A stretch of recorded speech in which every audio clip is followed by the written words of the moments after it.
It's great to be with you. It is the Coaches Show here as we've got Coach Rolovich before the game against the Utah Utes. Coach, before we get into anything about the game this week or the game that didn't happen last week or any of that, let's rehash signing day a little bit. You've had a little bit of time to process it. There are 19, I believe is the number now, 19 new Cougs that are officially in, and you're trying to figure out who's going to come early and who's going to come, quote-unquote, at the conventional time. But how do you feel about the class now that you've had a little time to process it all? I love the class before signing day. I thought tremendous work by our coaches, especially in this time, right? Not being able to get people on campus, not being able to see people in person. How do they act on the sideline of games? How do they interact with their teammates? All those things. So there was a real heavy task put on the assistant coaches in developing their relationship with these kids and trying to find out what they're really about. And I think we did that. Really D-line heavy and wide receiver heavy, and I know that was the goal, and it felt like it was a target of yours, and it seems like you executed it. Well, I love the D-line, love the defensive core, the edges, the D-linemen, the backers. I think there's going to be a lot of physicality in that group throughout their career. Excited. I think there's high ceilings for development. The resources here will be very beneficial for a lot of these guys, especially a lot of the long athletes up front we got. Yeah, it was a class that was also kind of all over the country, and sometimes in a really fun way. Seems to be the topic of conversation. Yeah, it's fun to have Cougs. Say that again? I didn't really realize that. It wasn't necessarily something we thought about, but go ahead. What was your question? No, it's fun to see kids coming from Albuquerque and I guess Las Vegas is not really much of a stretch, but Miami, although there have been some Florida kids here. Travell Harris, of course, is. I think there's a lot of Florida kids that could find our place pretty special, to be honest. Yeah, and I guess what's striking maybe this year and why it's a topic of conversation is that they haven't been able to visit, and they still have found the love for what your program is and what's happening here at Washington State. Yeah, I don't think this group wasn't sold on the brick and mortar of the place. I think they were sold on the feeling of the people and the style that we're planning on continuing with and building with. I think people really sold it, and I think that's a good thing. It's super fun and exciting to see, all the tape of the kids, and you can see why some of the kids, it jumps out at you. It's like, oh, okay, I see why they like that kid, and he may put on weight, he may move from outside wide receiver to inside or whatever, but you can tell the potential right away when you look at him. Hope so, and hopefully that's not all it is, right? They got to come in. This is a wonderful day for them yesterday. But, I'm going to let them enjoy it for a few days and then, okay, this doesn't mean it's the end of the journey. This is just the start. We want you to come in and be mentally and physically ready to compete and contribute. And then that kind of happens in this game. You can't stop working. You can't start feeling like you've made it. You can't get comfortable, or else this game will slap you silly quickly or out of the game. These guys are getting to a point where you're either going to make it, be a great college player, get a chance in the NFL, or you're going to, not going to do it. And it all comes down to work ethic and goal setting and all that. What do you make of recruiting services and star rankings and ranking of classes in the pack and nationally and figuring out somebody's 47th and somebody's 52nd? And what stock do you put into that? Well, I think personally, we don't necessarily. We look at it, right? You want to see what your perception is, but I don't think that determines the future of the program because of these kids. There's plenty of kids that are 2 stars that make it to the NFL. There's plenty of 5 stars that don't pan out. So what I trust is the evaluation process of this group, especially Rob Schlager in the recruiting office.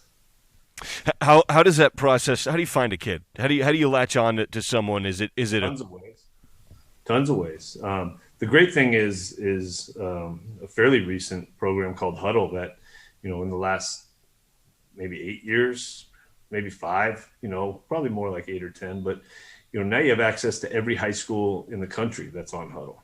And all you need is a text and here's a name, right? Okay, boom, we can look at them. You can get basically just their highlights, and then you can go from there.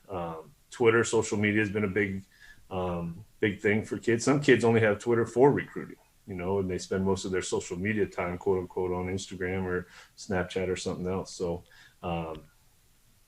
high school coaches, 7-on-7 coaches, guys who have training facilities.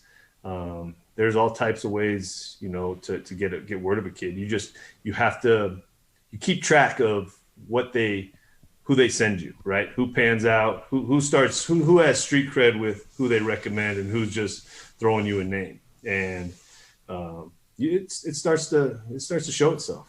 I was talking to an old basketball coach a few years back who's bounced around a lot. He said when he first started recruiting in the 70s, the competitive advantage for assistant coaches was the amount of quarters they had to pop into the payphone, because if they saw a kid and another assistant didn't have quarters, they were going to get him. They'd call back, and they'd call the family, and they'd keep popping quarters in to keep the phone calls going. And you used to have to collect the letters of intent on signing day. And so you'd have guys parked outside of players' homes, and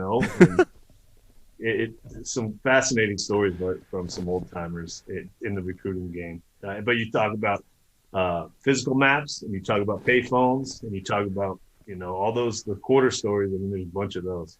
And the film was reel to reel. Film was reel to reel. You had to wait for it to come in.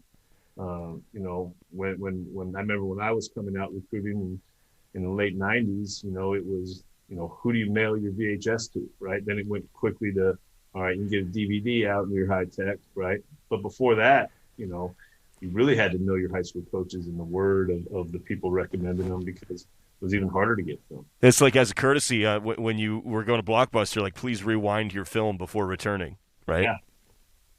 I still got some VHS lying around here somewhere. Classics. I miss going to the movie stores. I don't know about you. That was great fun. You walk around, you browse, you find which DVD or which VHS you want. That's right. And they were empty. You just saw the box. Yeah, if it wasn't there, then nothing behind it. Oh, that was great. That was great. Yeah, those were good movie stories. Super fun. Hey, well, congrats on the class again. I wanted to touch on it again. Some folks might have missed the show and may have been working, during the meat of signing day.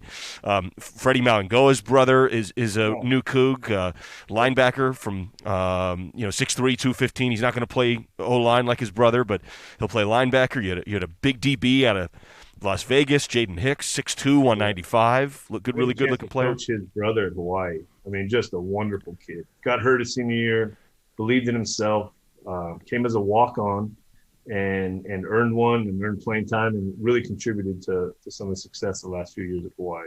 And that was Jaden's brother. And you know what he's made of, and the coaches said he's just like his brother. And I like that he plays corner. He's going to have a lot of positions where he could end up helping us out. Got Gavin Barthiel, who was a Georgia Tech commit. He was from playing high school ball in Florida, and he's a linebacker coming out here. Sam Carroll, who was a Baylor commit. He was a D lineman from Albuquerque, 6'4", 260. And then a couple of in-state kids. You had Andrew Edson from Snoqualmie. You had Ryan Kershaw from Yakima. Yeah. Coop did a really good job staying with Gavin, because we had a real good relationship with Gavin early in the recruiting process. Enjoyed the kid. He's a wonderful kid too. I think people really like him. And then it got late, and Coop, continued to talk with him. And what I like about us is we're honest. We don't try to tell him something that it isn't. Or, I think we got some genuine appreciation for who we are, and I think that helped us with Gavin. He knew, his mom knew that he was going to be around some good people, and that's going to be how we want to do this thing. How much did the universality of the pandemic influence the discussions in that you're going through a tough year here? You've had as many cancellations as you've had games. You've had the ups and the downs of what this year is, but so have all these kids. This is going on to everybody in the country. This is not an isolated Cougar issue. This is a worldwide issue. So the kids must have been able to identify through the discussion what was going on. Yeah, I think so. They're very resilient at that age, like we all were. But a lot of kids got to play their senior season, right? So that always helps. Some didn't, and that hurts. A guy like Orion, could have had a big senior year. And I love Orion. He was once he was in, he was all in, and we're happy to have him. But he missed out on an opportunity his senior year just to play football with his boys, and that's hard because that's a great fun year for anybody who's played football. They remember their senior year of football in high school. Yeah, It's kind of like you remember your prom, but you remember your senior year football. Well, Ryan Peters, a 5'10", 170-pound freshman from Los Angeles, a really good-looking wide receiver. You said he could play outside. You said he could also play inside. Either way, I think he'll play slot for us. I think Ryan. That was the thought process all along. If he can contribute outside, he will. But I see him starting off in the slot. Well, it's a really fun group. The QB from Corona, Xavier Ward, 6'2", 195, really big but young. Which makes you believe there's room to develop. He'll be 19 if he redshirts, he'll be 19 as a redshirt sophomore, right? Or redshirt freshman even. That's still really young. Yeah, excited about him, and him getting here in the spring is going to be wonderful, right? Again, another kid who didn't get to play his senior year. There's Xavier Ward and Xavier Young. There's going to be a fight for who goes by X because both go by X. So, Young didn't get his letter in while we were live on the show. He's a D lineman from Miami, 6'4", 250. What kind of player is he? Oh, he could be a tremendous player at this level. He's got. He's not going to be a safety, right? But he can play a lot of things on the defensive line. And sometimes you get a real athletic guy like that who's got some size and line him up on a guard who at a lot of times could be, maybe your lesser athlete up there. He can really cause some problems. How much did the day go as you expected? Sometimes surprises occur for better or worse. The day went by. X got his letter in early. He wanted to do his own thing with announcing it. And so I'm good with that. You guys didn't know about it till then, but by the time when we were talking the other day or yesterday, it was already in. He was one of the earliest ones in, I think. Is that right? Yeah. From Miami, Florida, yeah. So East Coast time. So yeah. As long as we get all we care about is we get the letter in, right? Then we can relax. However they want to announce it or do whatever, I'm good. Well, it sounds like you hit a homer from everything I had heard talked about and everything that we expected in the time frame and prepping for the show and getting ready for it. Well, I don't know if we hit a homer yet. That's for them to decide, right? As they go through their career. But we're in the batter's box and we're feeling confident. We got 2 batting gloves on. I mean, we feel good about who we're getting in with right now. Now it's up to them and us to coach them and make them that home run. Is there any how many early enrollees will there be? Do you know how many guys are coming early? I don't know if I have that exact number, but CJ at receiver, CJ is going to come, X is going to come, Xavier Ward, Kershaw. I know we got some more. Is there any increased emphasis on what might come of spring ball this year, depending on the schedule, because of You're talking about spring ball? Well, I mean, we're at the you got these early. We got to get to New Year's Day. The next day. 1, 2, 3, 4. Should have five entering mid-year. Okay. Sam Carroll too. That's going to be a nice one to get our hands on in spring ball, right? Big D lineman. The punter. Oh, you're going to love the punter. You're going to probably want to talk to him more than you want to talk to me. Oh, I love the accent. Oh, the accent's big. I still haven't met an Australian I don't like, but they're good people. I love that. I love it. All right, well, let's do this. Let's take a break, and we'll talk a little bit more about what is to come. We're 48 hours away from kick, ideally, in Salt Lake City, an early morning kick, about as early as a kick as you're going to have here on the Palouse. But we'll take a break, come back. We'll continue here with Coach Rolovich as we've got the Coaches Show here this week before the Utes.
As it is that time of the week, we go from 6 to 7 each week with Coach. And Coach, it's been the strangest of strange years, and yet again, another game that we were unable to play on Saturday. We talked about it. We heard your thoughts on it immediately after, and you were kind enough to come on the air with us and kind of process it right in flow there as it was really happening. It had just happened, and I saw you in the hallway after. We were trying to chop it up a little bit and figure it out, but we played one game since the Oregon game.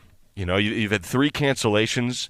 They're gut punches every time. You were 90 minutes before kick. You were in warm-ups, and Cal packed it up and went home. I don't know what to make of this whole year. Someone asked me today, you know, how good the Cougs are. I said, well, it's a small sample size. You know, I think they're really good. But it's a 1-2 record, and it's a really tough year. I don't know what else to say.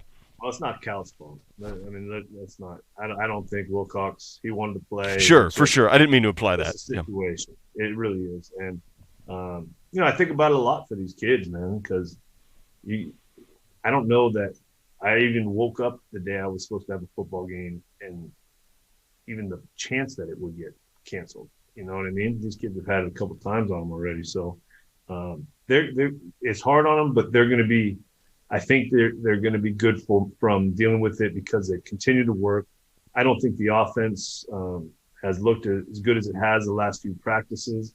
I think there's a real step that was taken late last week or middle of last week offensively, especially in the receiver quarterback area of the offense. You know, so that's why that even hurt more because they knew they were, you know, like Cam's making some big strides, doing some things. I think he's finding himself in the offense. You know, Jameer, I mean, best 3 days of practice, couple last week, this week, best he's ever practiced. So, you know, those guys are real disappointed, right? Because we're starting to get it. You know, you almost feel like you're where you are after spring ball, you know, when you're first introducing it, because there's lessons every practice. You know, you see the receiver get a little bit more understanding, and which is a good thing. But in general, I think not that they'll be better for it, but the way they've handled it, the guys that are here, talking about our players, they will be able to handle a lot more throughout their life and in a positive way because they've still come to practice.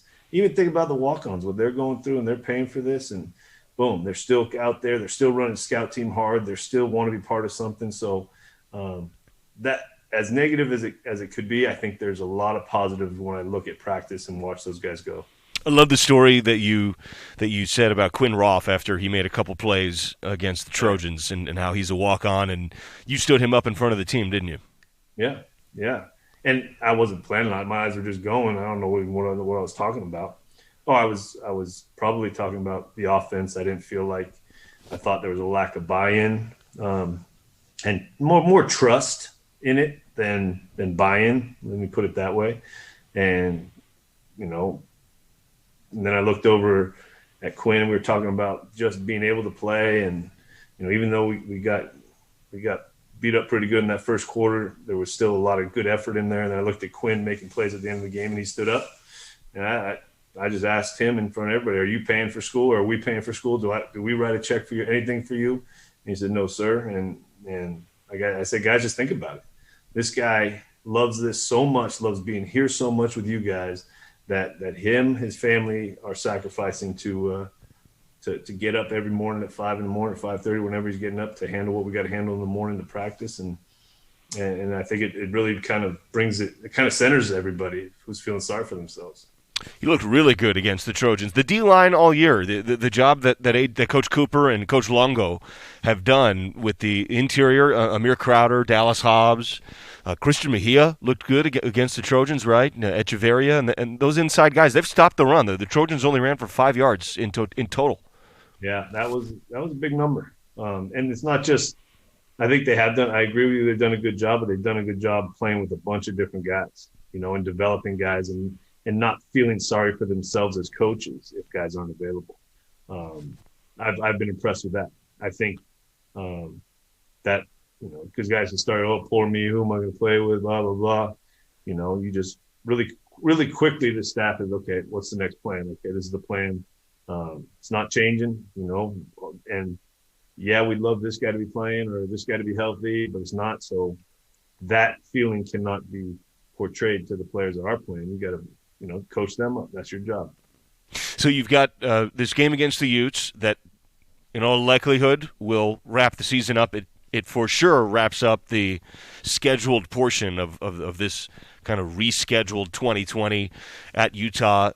Do you know what your calendar plan is after that from a coaching staff perspective? You've got the early signing class in. You got 19 kids in.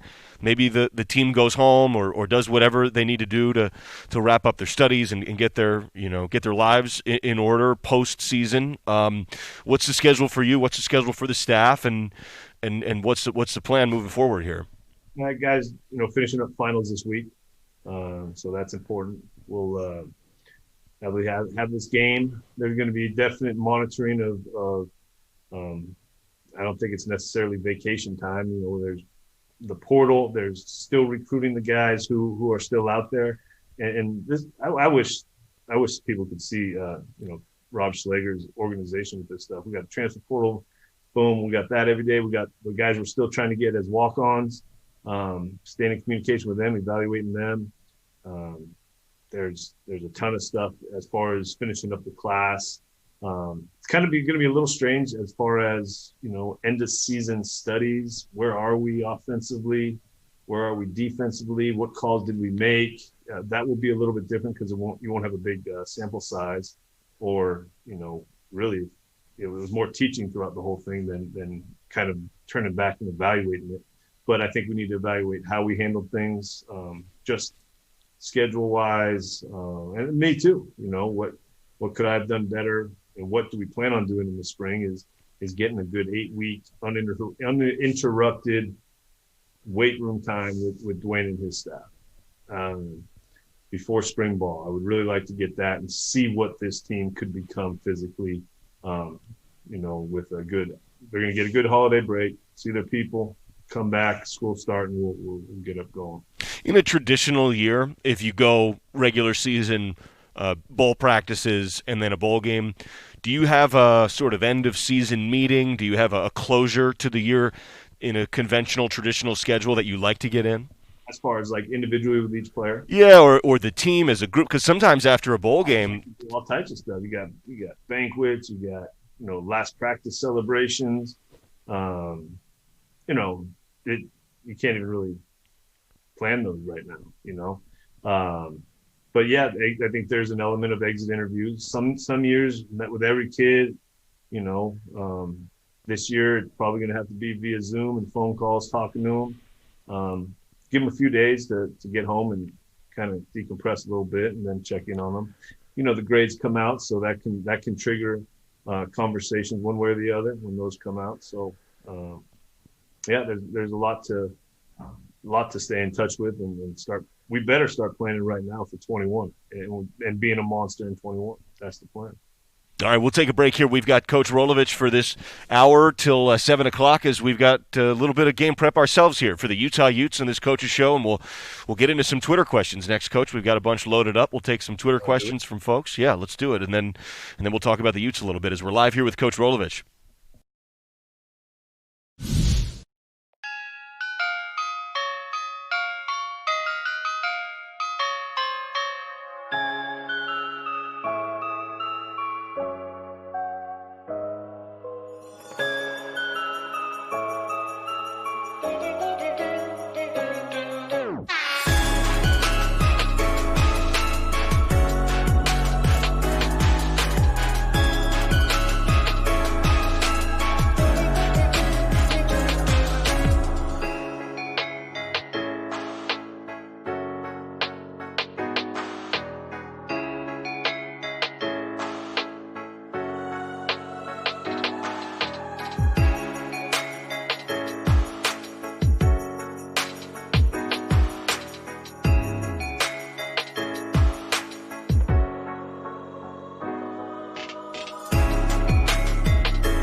The Coaches Show here as we get set for the Utah Utes. Great to be with you this week as we're going to the Twitter questions now. If you are listening live, if you want to get any in, you can file it in under M_Chaz. BD Giddens, Coach, wants to know.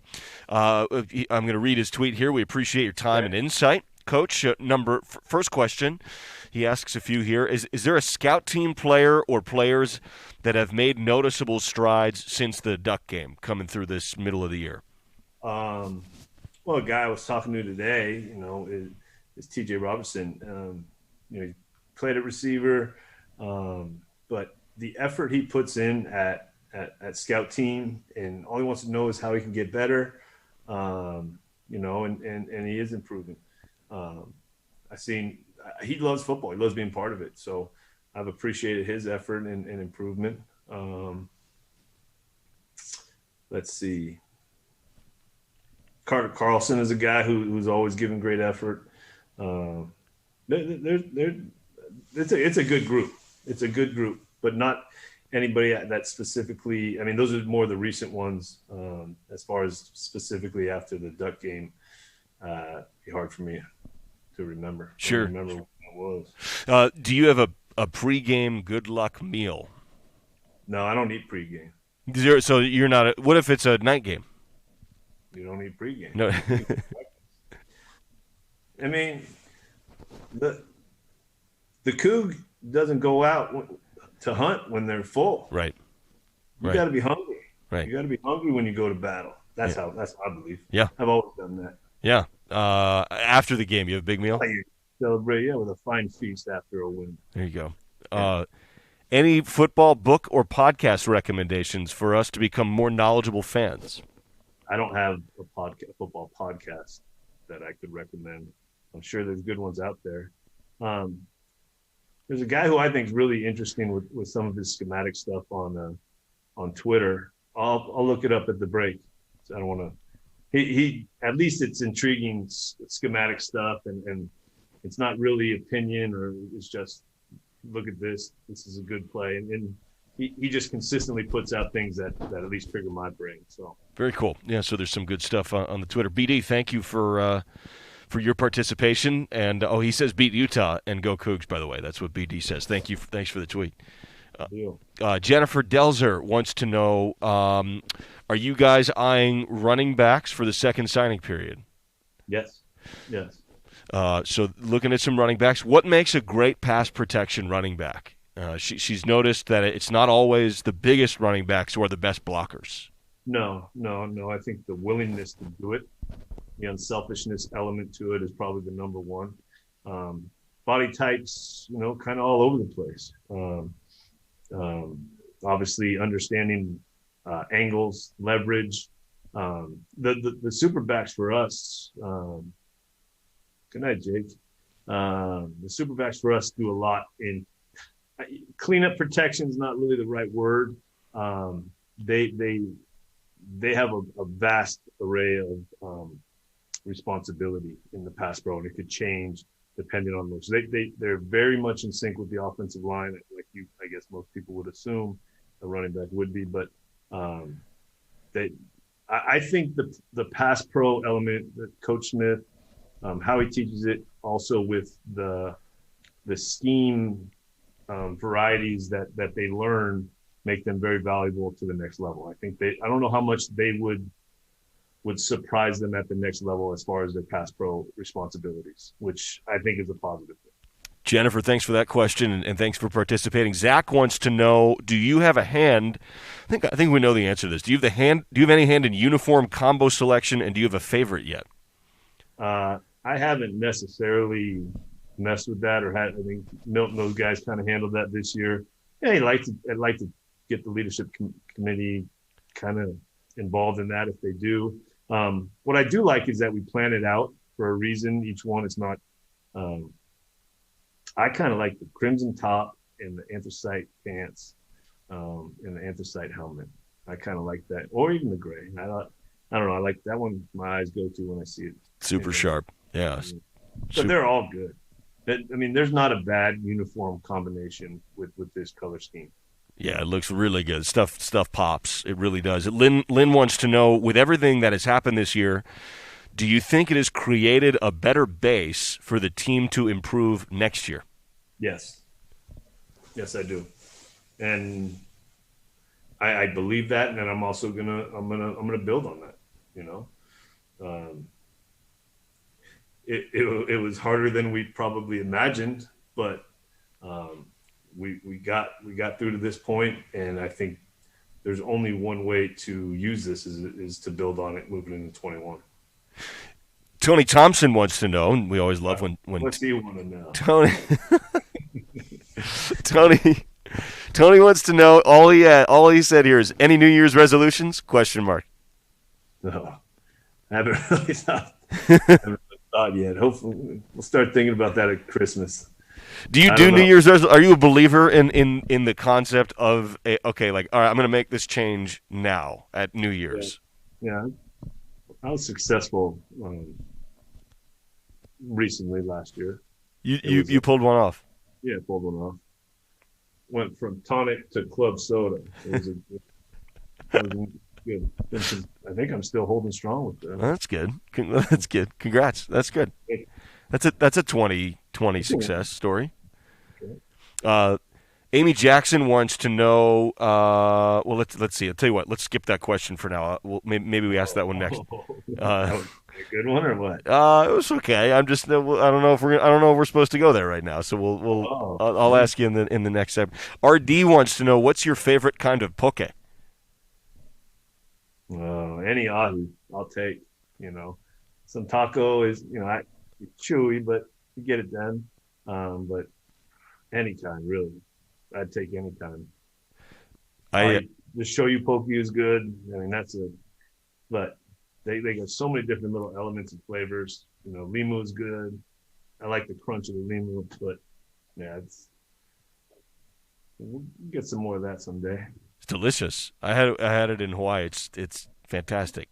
I'll crush it. And it's great. It's all good fish meat. It's healthy and makes you feel good. Mark wants to know, of the new signees, what one athlete do you see making the biggest impact first? Good question. Probably Nick Haber, our punter, because we needed one. But without really seeing recent body types of some of the guys, some of the D linemen are going to have their ability to help earlier. CJ Moore, you're expecting more of because he's a transfer. You know what I mean? I think that could probably be something. You can argue that. We'll see. I'm excited for the group to come in and see where they're at. Brendan wants to know, and this is a hard hitter. This is a big one because you got spring training coming up at the big league level in February, and then you've got the return of the boys of summer, and ideally, fans in the stands, hot, sunny summer beverages, and Brendan wants to know, do you put ketchup on your hot dogs? Yes, I do, and I'm very proud of it, and I enjoy every single time I've done that. I'm not a huge mustard guy. It's not. I don't trust heavy mustard guys. I mean, if you like mixing it up with mustard, that's okay. But it's solamente mustard. Only if you're an only mustard guy, I don't know. I don't know how much I'll let you in my inner circle. Do you know anybody potentially within earshot who is a sole mustard guy who may be listening to the show? Yeah, Billy Meatballs, Bill Stevens. I mean, I've never really had that. It doesn't make sense to me. How do you feel about sauerkraut, relish, the additions that people go with on the dog? I got no problem with that if that's what you want to do. I'm perfectly fine with ketchup. Some onion sprinkle will be fine. Sauerkraut doesn't bother me. Relish is not necessarily my thing, but I don't have an opinion of you as a person because you use relish. But if you're only mustard, I don't know. A little dicey. Yeah. Yeah. Hey, thanks for those questions to everybody who participated and listened to the show to throw some thoughts in there. We'll take a break. We'll come back. We may hit a couple more questions up. We'll talk about the Utah Utes here in a little bit. We'll talk about how practice has been this week and get set for the Utah game. Coming up, a 10:30 Pacific kick from Rice Eccles in Salt Lake City as we continue live here with Coach Rolovich.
Lisa, for those who are watching the show, you'll see this. If you're not, we'll try to describe it for you. We'll do our best.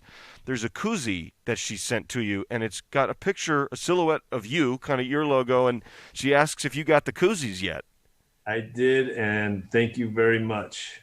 I appreciate them. I love it, and it's got Bob Robertson's slogan. Yeah, on there. Yeah, always be a good sport always, and it's a koozie, and it says, "Welcome to Pullman, home of the Cougs," and it has Coach Rolovich's silhouette with the hat, and then is this a steam? Yeah, football tailgating and hashtag steamrolled. It says, and it's got a Cougar steamroller there. Look, a WSU steamroller. Yeah, that was interesting. I didn't. Now I know what that means. All right, I get it. The steamroller. It's a steamroller. Yeah.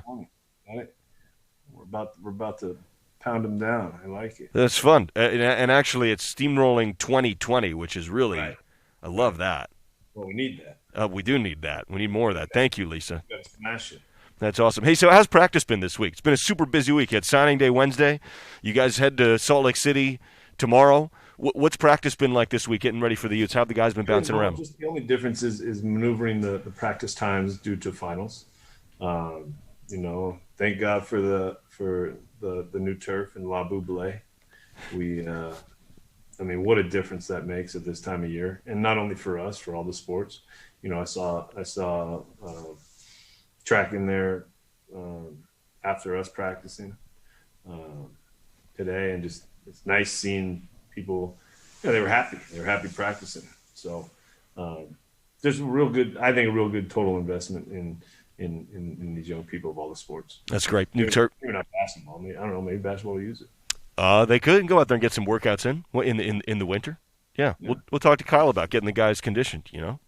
Good. Big game coming up tomorrow against Montana State, trying to go 6-0 for the first time in a few years. How about basketball? It's doing great. Yeah, how about that? 5-0. The bummer is I can't see you courtside right across. I can't give you a little wave across the court there. What's kind of your move? What's your hello like? Oh, I'll do a head nod, a little head lift, little hey, eyebrows. No, little hey ho. Yeah, I and also, Coach, you got to be unafraid. You got to be unafraid to give a little point. You know what I mean? Like a hey, how you doing point. You gonna hold it though? got to hold it to get confirmation that, you know what I mean? Yeah, like I need you to confirm that you've received the point. Yeah, for sure. Hey, this is a big game coming up against Montana State for sure, and 6 o'clock tip tomorrow, 5:30 airtime with the broadcast. What we'll do now is we'll take a break, come back. Thanks to those folks who got questions in. Next segment's our Utah preview segment. We'll talk about the Utes as we are on the back quarter of the show here. It's the Cougars, the coaches show here with Coach Rolovich.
Utah Utes right now, and Coach, last year they were led in receiving. They were a really good team last year. They won 11 games last year, went to the Alamo Bowl, and lost to Texas in an 11-3 season. They had a chance at 12 wins in their bowl game, but their leading receiver last year was actually at the tight end position, and a player who's preseason All-Pac first team in Brant Keithy. And when you look at their offense, he's one of the first you look at, isn't he? Yeah, he's one of the first ones Coach Dickert mentioned too. A tight end in name, but skill sets. He can run. Kind of better than you think a traditional tight end would run. Not scared to stick his face in there. Just a pretty valuable player. And then I think they use him well. They get him the ball different ways. You see why he's with the accolades he has, because he's got ability. Led the Utes in receiving last year, north of 600 yards. Also ran a few touchdowns in. They got him the ball in a few different ways. They also have one of their best freshman running backs in Utah program history. He's actually on these last 2 weeks Ty Jordan, a 5'7", 200-pound running back. These last 2 weeks, he's had the most yards by a true freshman in 2 games in Ute history. So they're going back to Chris Fuamata Ma'afala for some of their freshman numbers. Nice job with the pronunciation. Thank you. No, he's really talented, and like you kind of gave his dimensions, but he's very compact, hard to bring down, quick feet, but he's a tough runner. He's going to be a pain in this conference if he's doing this as a freshman. He's going to be a pain for a while.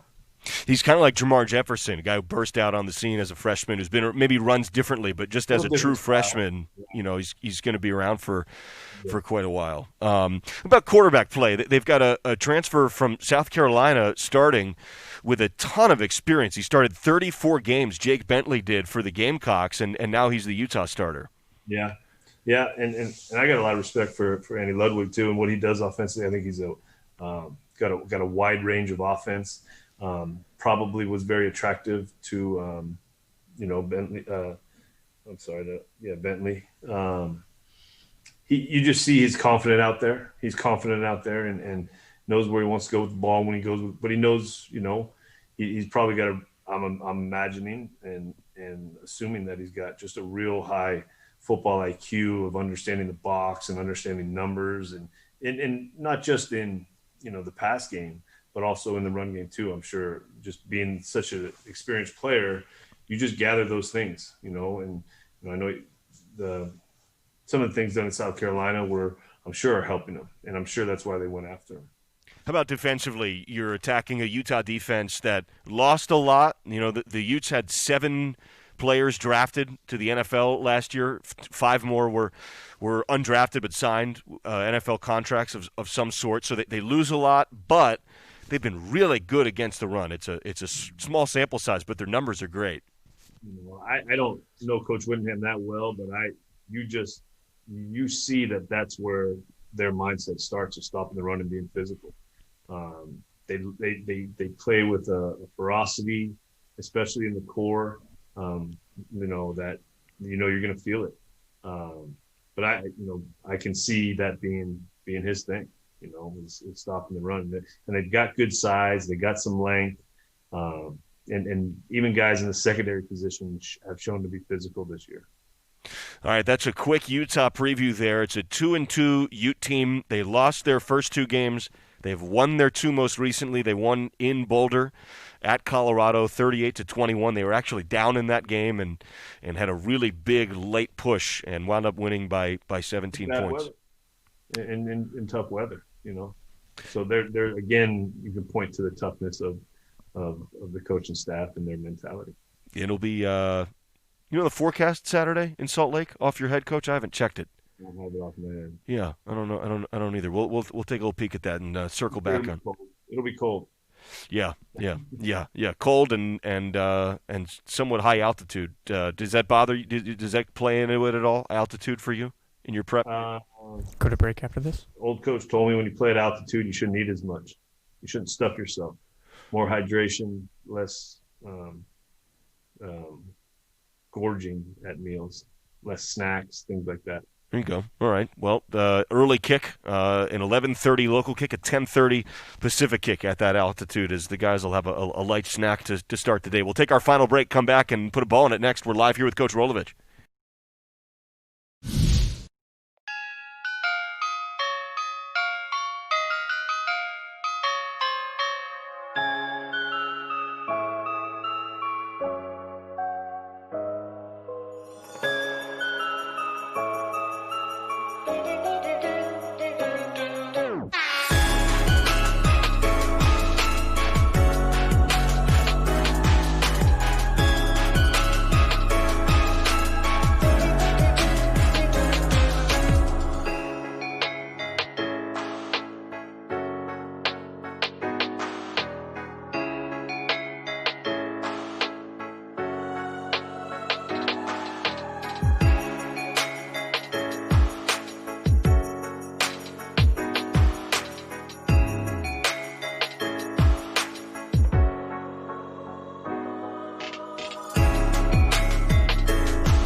Coach, on a quick Google search here, it used to just be Rice Stadium. Now it's Rice-Eccles Stadium. They held the Salt Lake City Winter Olympics, and it was just Rice Stadium. And then what year was that Olympics? Let's see, the 2002 Winter Olympics in Salt Lake City. And that was kind of a real opportunity that they took to build up that place. Yeah. Yeah, that was a huge. So it was Rice Stadium, and then Spencer Eccles. He was a banker, a Utah alum and a banker, made a $10 million donation to the project, and thus it became Rice-Eccles Stadium. And there's a little history for you. Rice Stadium. It was let's see, Robert L. Rice had funded the original renovation back in '72. So there you go, Rice Stadium. We got about 40 seconds. Thank you. Yeah. I like knowing that stuff. For sure. Yeah, it's fun, important part of the context. Hey, thank you for this time, Coach, and good luck in Salt Lake City. Thank you very much. Absolutely good. That's Coach Rolovich. We've got ourselves a huge thank you to Jerry Kylo, gets us on the air, to Jared Prengoober, who puts the whole video package together, and Jake Hermata back in the studio as the Cougs take on the Utes, and 8:30 airtime live for a 10:30 kick. Go Cougs.